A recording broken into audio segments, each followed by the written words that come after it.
Ciao, benvenuto sul canale di Italia Mistero. Se non sei ancora iscritto, ti invito a farlo. Questa è la prima parte di una serie di video riguardanti la prima guerra di mafia, l'evento criminale più importante degli anni 60.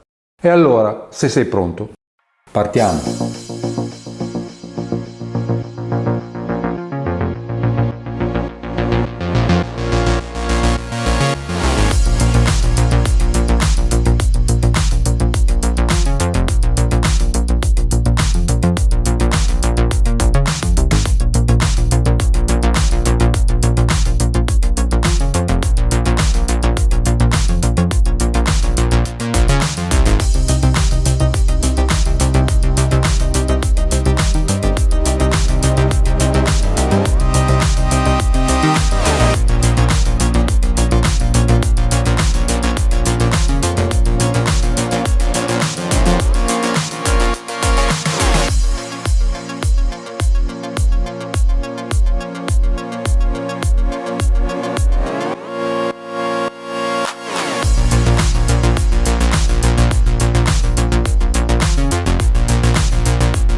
Sulla prima guerra di mafia sono molte le tesi susseguitesi nel tempo per uno dei più controversi eventi criminali. Molte le versioni e le testimonianze. Vedremo le principali, in serie, da quelle del tempo fino alla più recente, il presunto coinvolgimento di Bob Kennedy, paventato dal premio Pulitzer Seymour Hersh. La verità è che forse nessuno dei partecipanti ha mai capito veramente come sia scoppiata quella miccia. Troppe bugie, troppi tradimenti, troppe mezze verità. Iniziamo quindi dalla figura dell'uomo a cui tutti hanno finito col dare la colpa. Michele Cavataio, il Cobra. Fu lui il regista sotterraneo della guerra? O fu invece il capro espiatorio di un evento che doveva chiudersi definitivamente con un colpevole unico e possibilmente morto? È la sera del 10 dicembre 69 quando due Giulie, una chiara, l'altra scura, che risulteranno rubate, si fermano davanti agli uffici dell'impresa di costruzioni di Girolamo Moncada. E ne scendono 6 persone che indossano divise di agenti ed ufficiali di polizia. Gli uomini sono armati di mitra, pistole, fucili a canne mozze. Sono venuti a porre fine alla vita di Michele Cavataio, il Cobra, boss dell'Acquasanta. Sarà una strage, la strage di Viale Lazio. Un'automobile, una Giulia blu, si è fermata oltre questo cancello e sono scese 5 persone in divisa di agenti della polizia. Hanno cominciato a sparare con i mitra. Hanno ucciso 4 persone.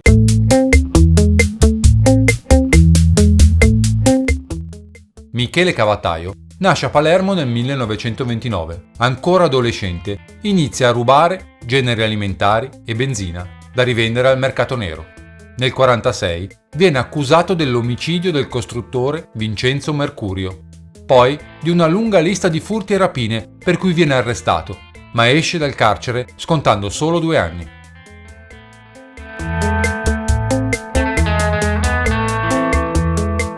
È il 23 febbraio del 1955, quando in via Montalbano una 1100 nera tenta di investire 2 persone che si trovano all'angolo della strada. Salvatore Galatolo e Angelo Bonanno. Il primo rimane incolume, mentre Bonanno ne esce con le gambe spezzate ed entrambi gli arti amputati. Cavataio è uno dei primi sospettati, sia per il rincorrersi di confidenze alla polizia e per la sua ben nota capacità di portare bene la macchina.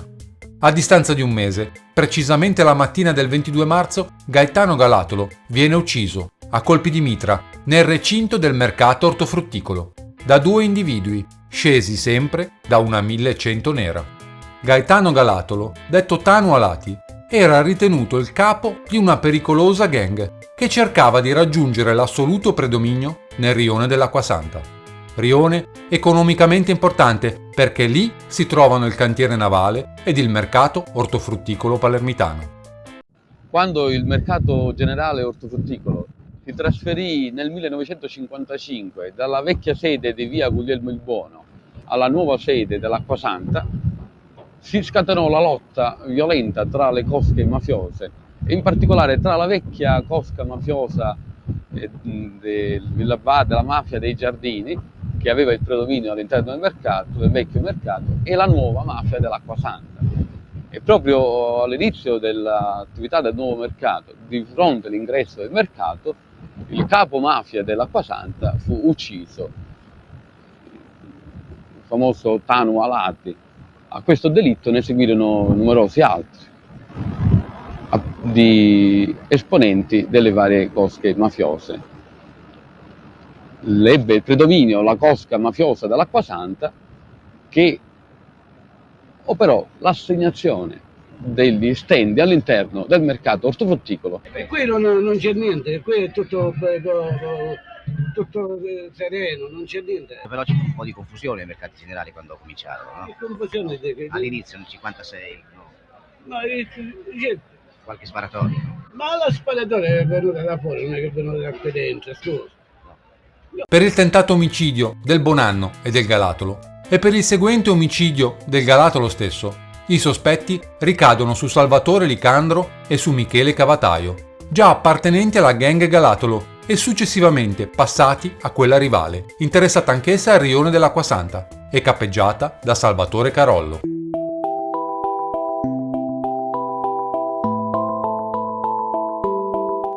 « 5 giugno 1955. Il Licandro, che subito dopo l'uccisione del Galatolo era stato allontanato da Palermo ed aveva iniziato a Como l'attività di importatore ortofrutticolo, viene ucciso a San Fermo di Como. Inizialmente, i primi soccorritori avevano pensato a un semplice incidente stradale, un investimento, avendo visto un corpo sul ciglio della strada che porta dal cimitero di Fermo a Breccia. Poi la scoperta dei 2 colpi in testa sparatigli da dietro, da 2 persone che probabilmente erano le stesse che alcuni testimoni avevano visto accompagnare il Licandro in una tabaccheria. Ad uccidere il Licandro è stato Cavataio, per timore che il suo sodale potesse compromettere con le sue indiscrezioni i componenti di tutta la banda, responsabili dell'uccisione del Galatolo. Cavataio viene tratto in arresto dagli inquirenti a Mondello ed è già considerato come uno dei principali esponenti della mafia palermitana. È ritenuto l'autore materiale degli omicidi Galatolo e Licandri e viene inviato al confino di polizia. Durante le indagini viene mandato ad Anzi, in provincia di Potenza, da dove tenta anche la fuga, senza riuscirci. Poi l'assoluzione, per insufficienza di prove. I veri mandanti dell'omicidio Galatolo erano stati però i Greco di Ciaculli e Cavataio, per aver compiuto l'azione, in premio ottiene la guida della cosca dell'Acquasanta.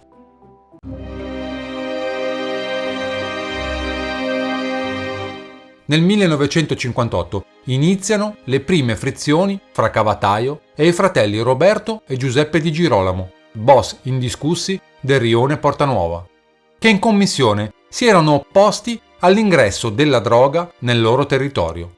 Il 10 agosto Cavataio uccide Roberto Di Girolamo e 2 mesi più tardi il fratello Giuseppe, per paura di una rappresaglia. Con l'uccisione dei fratelli Di Girolamo, Cavataio continua la sua ascesa, ma si mette in cattiva luce con i corleonesi, che del Di Girolamo erano alleati. Si dice addirittura che i fratelli Di Girolamo avessero partecipato all'eliminazione di Michele Navarra, insieme ai corleonesi. Navarra era stato massacrato il 2 agosto del 58 e 8 giorni dopo viene ucciso Roberto Di Girolamo. L'uccisione dei fratelli Di Girolamo accende l'odio dei corleonesi verso Cavataio. Nel febbraio 1962 i fratelli La Barbera e i Greco erano tutti membri di un consorzio che finanziava una spedizione di eroina dall'Egitto. La merce arriva regolarmente sulla costa meridionale della Sicilia.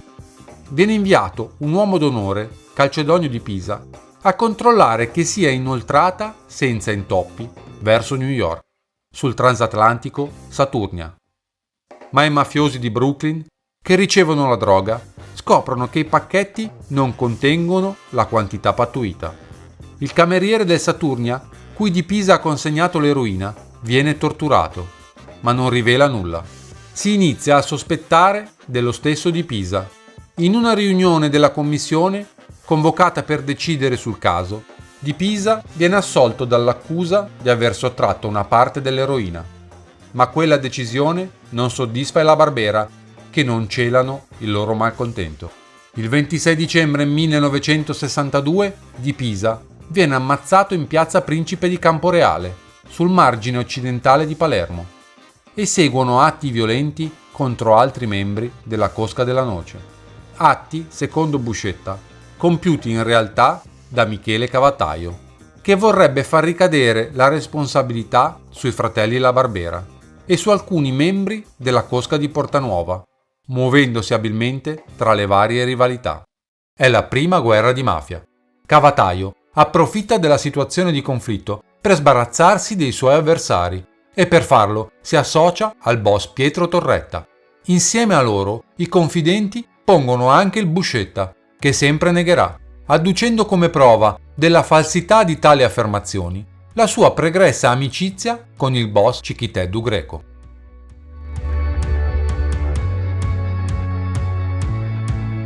Gli omicidi compiuti in serie da Torretta e dai suoi associati, fra i quali il Cavataio, culminano nella strage di Ciaculli, in cui morirono 7 uomini delle forze dell'ordine.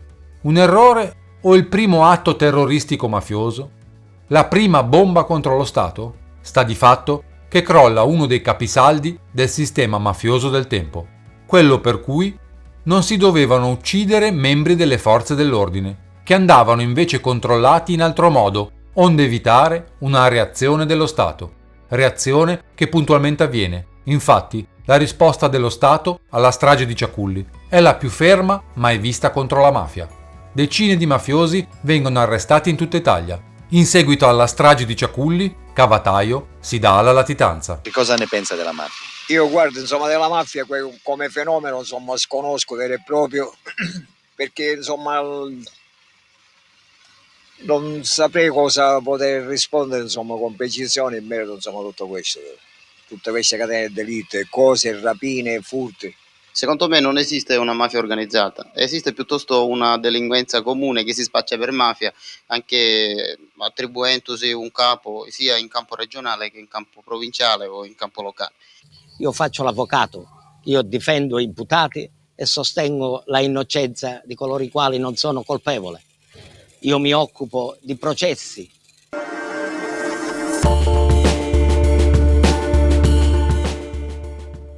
«7 ottobre 1963. Questa la narrazione dell'arresto di Michele Cavataio.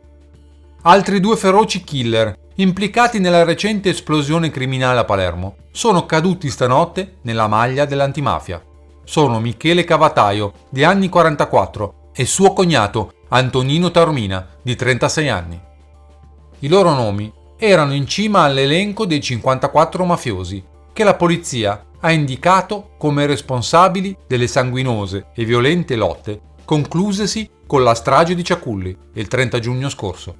L'operazione che ha portato alla cattura dei 2 mafiosi è iniziata poco dopo l'1 di notte.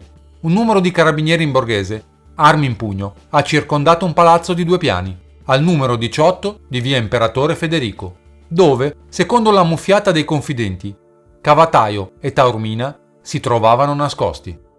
Il rumore ha svegliato alcuni vicini che, accortisi degli uomini con il mitra e le pistole in pugno, hanno creduto si trattasse di banditi e hanno telefonato alla polizia. In questura non sapevano dell'operazione in corso e quindi pantere e camionette della volante sono corse sul posto a sirene spiegate. Dopo qualche attimo di confusione, l'equivoco è stato chiarito. Poliziotti e carabinieri hanno iniziato a sfondare il portone.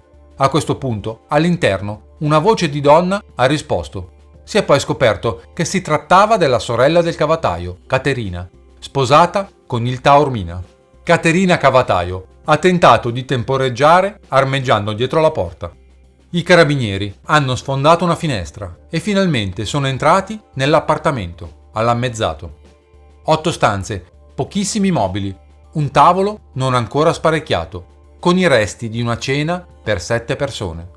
In casa però sembrava ci fossero soltanto 2 donne, la moglie di Cavataio e quella del Taormina, e i 3 figli di Cavataio. I militari sono certi che i due si nascondano nella casa. Tutto sta a localizzare il covo. Con i calci del mitra si percuotono i pavimenti e le pareti. Ad un tratto, spostando un mobile, il pavimento suona a vuoto. Basta togliere alcune mattonelle e si scopre la botola. Il lavoro è fatto a regola d'arte. Non mancano neppure i giunti di gomma per far combaciare le mattonelle al coperchio della botola ed attutire così i colpi di un'eventuale perquisizione. La moglie di Cavataio cerca di fare confusione. «Mi state rovinando il pavimento!» grida. Ma i carabinieri non l'ascoltano e sollevano il coperchio della botola. Il foro è largo 60 cm x 40, profondo quasi 2 metri e si collega con un cunicolo lungo almeno 3 volte. C'è buio pesto, non si ode un rumore. Un ufficiale dei carabinieri si china sulla botola e grida: «Cavataio, esci, sei in trappola!» Silenzio. «Spara lì dentro», ordina il capitano Riccio a uno dei carabinieri. Una raffica di mitra rompe il silenzio della notte, ma dal fondo del nascondiglio non viene nemmeno un sussurro. «Va bene, allora tirate una bomba nel buco e poi scendiamo a vedere». La minaccia ha il suo effetto. Dal covo si levano voci concitate. «No, no, un momento, stiamo uscendo!» E pochi attimi dopo, mani in alto, appaiono Michele Cavataio in canottiera e mutande e Antonino Taormina in pigiama. Mentre i due banditi vengono fatti rivestire e ammanettati, alcuni carabinieri si calano nella botola. La tana è di pochi metri quadrati, occupata da 2 letti, una sedia, un tavolo, qualche vestito, un paio di scarpe, alcune bottiglie di vino e di birra. Sul tavolo c'è una rivoltella Cobra speciale, calibro 38, una radiolina transistor, 2 radiotelefoni riceventi trasmettenti del tipo walkie-talkie, usate dalle forze armate americane. La pistola Cobra speciale, calibro 38, è la preferita del Cavataio. È quella che gli darà il soprannome di Cobra. Nel dicembre 68, Cavataio viene condannato a 4 anni di carcere per associazione a delinquere nel processo svoltosi a Catanzaro contro i protagonisti della prima guerra di mafia. Ma siccome ha atteso il processo in stato di detenzione, viene rilasciato immediatamente per aver già scontato la pena. Dopo la strage di Ciaculli, le famiglie mafiose avevano deciso di sciogliere temporaneamente la Cosa Nostra, in attesa degli esiti del procedimento, in cui quasi tutte le famiglie erano coinvolte. A processo terminato, si procede alla ricostituzione della commissione, cui tenta di partecipare anche il Cavataio, ma gli altri boss iniziano a sospettare che sia lui il principale responsabile della prima guerra di mafia e ne deriva la decisione di eliminarlo. Secondo i pentiti, l'istigatore dell'assassinio di Cavataio fu Cichiteddu Greco, il quale si era convinto della teoria di Buscetta circa l'origine della prima guerra di mafia, teoria per la quale era stato il Cavataio ad aver ucciso Calcedonio di Pisa. E quindi questo Cichiteddu, perché quali motivi decise di allontanarsi dall'Italia? Si allontanò dall'Italia perché nacque quel conflitto di mafia del 1963, dove le forze di polizia hanno preso il sopravvento con la latitanza di tutti. Il conflitto che era nato era stato all'origine dell'uccisione di un membro della commissione, Calcedonio di Pisa. È morto il 24 o il 25 dicembre del 62, membro della commissione. In quell'epoca la commissione stabilì che a fare una cosa del genere fossero stati i fratelli La Barbera. Successivamente la commissione, o tutti, che non c'era più commissione, ci siamo resi conto che non era stato La Barbera, ma era stato un tale chiamato Michele Cavataio.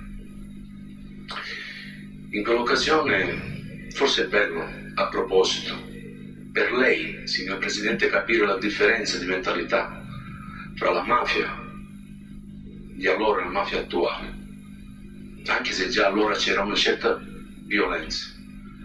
Si gridò allo scandalo perché fu messa una bomba nella macchina quando saltarono in aria i carabinieri,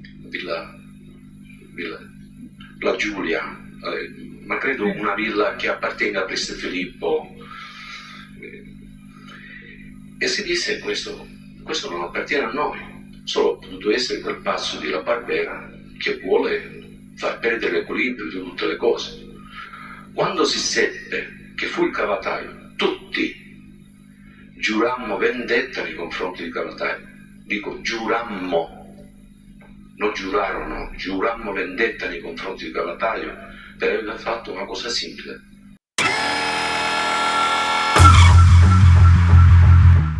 La proposta del Cicchiteddu di uccidere il Cobra viene accettata da una sorta di direttorio improvvisato dei principali boss.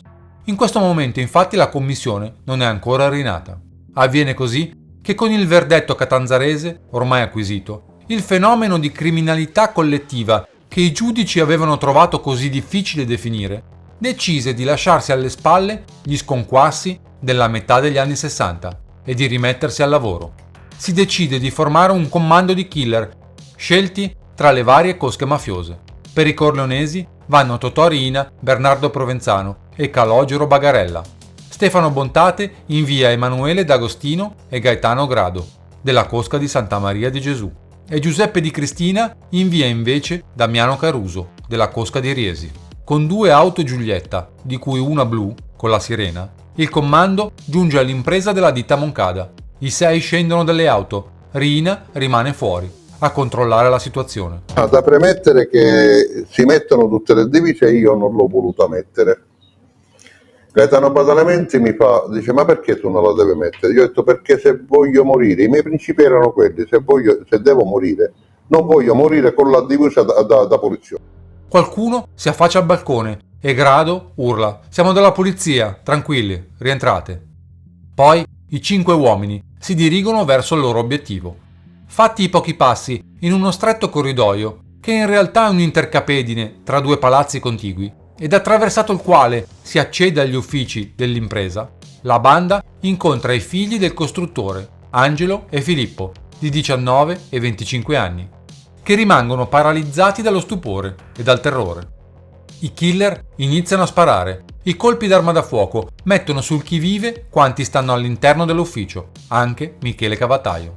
Inizia un lungo e nutrito scambio di colpi. Gli esperti della scientifica raccoglieranno 200 bossoli. Cavataio ha la peggio e cade a terra, ormai rantolante. Provenzano gli si avvicina per dargli il colpo di grazia con la sua P38. Ma la pistola non funziona e in quello stesso istante Michele Cavataio, ormai a terra moribondo, raccoglie le proprie forze nell'ultimo tentativo di sparare a Binnu.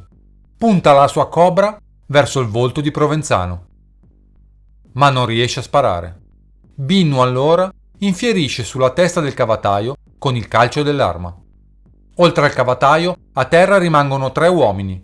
2, il manovale Salvatore Bevilacqua e il custode del cantiere, Giovanni Domè, sono completamente estranei ai fatti. Il terzo, Francesco Tumminello, è un pregiudicato, socio, custode e guardiaspalle del vecchio Girolamo Moncada. Anche fra i killer però vi è un caduto, è Calogero Bagarella, fratello di Lucchino e cognato di Riina. Viene trascinato a spalle fino al baule della macchina. Del suo corpo non si avrà più traccia, bruciato in qualche campagna dal cognato e guardiaspalle Totò Riina.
Di certo è che Cavataio aveva attirato su di sé le antipatie di molti, per i suoi modi, per il presunto omicidio del di Pisa, ma soprattutto perché si stava facendo largo sulla piazza di Palermo e perché con la ditta Moncada, che utilizzava e vessava per le sue attività, stava iniziando a far gran soldi nel primo sacco di Palermo. Liberare i Moncada dal giogo del Cavataio significa portarseli dalla propria parte, e questo interessa sia i corleonesi che il Bontate. E poi c'è la droga. Chi controlla il porto di Palermo in quell'epoca controlla anche buona parte dei traffici di stupefacenti. Quindi, oltre alla vendetta, ci sono gli interessi.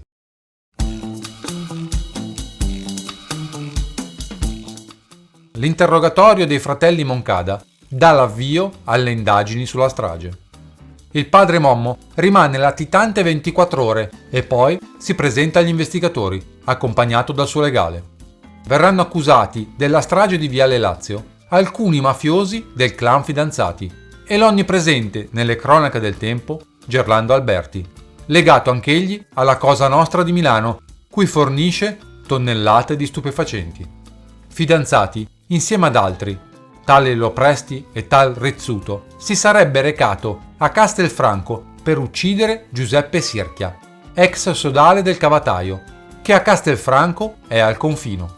Sirchia, avendo intravisto il Fidanzati arrivare in auto, avrebbe non solo evitato di essere ammazzato, ma con la sua denuncia avrebbe incastrato di conseguenza il Fidanzati e l'Alberti come mandanti della strage di Viale Lazio. Sirchia è dunque il teste principe del processo che si terrà qualche anno dopo. I testimoni sono completamente terrorizzati e mentre i figli di Moncada comunque confermano circostanze e accuse, il padre addirittura li smentisce, venendo punito severamente dal presidente della giuria. E mentre i testimoni muoiono di paura, gli interrogatori degli imputati hanno qualcosa di grottesco. Tutti non sanno cosa sia la mafia. Gerlando Alberti addirittura chiede se sia una marca di formaggi.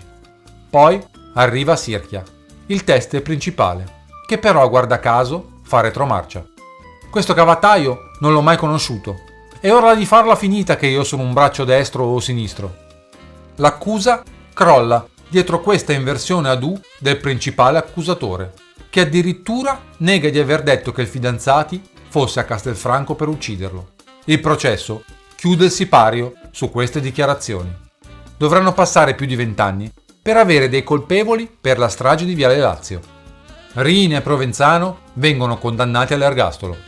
Leggendo tra le righe dei resoconti contrastanti sulla prima guerra di mafia, si intuisce perché tanto spesso le guerre di mafia siano finite senza incriminazioni solide, seguite da processi e condanne.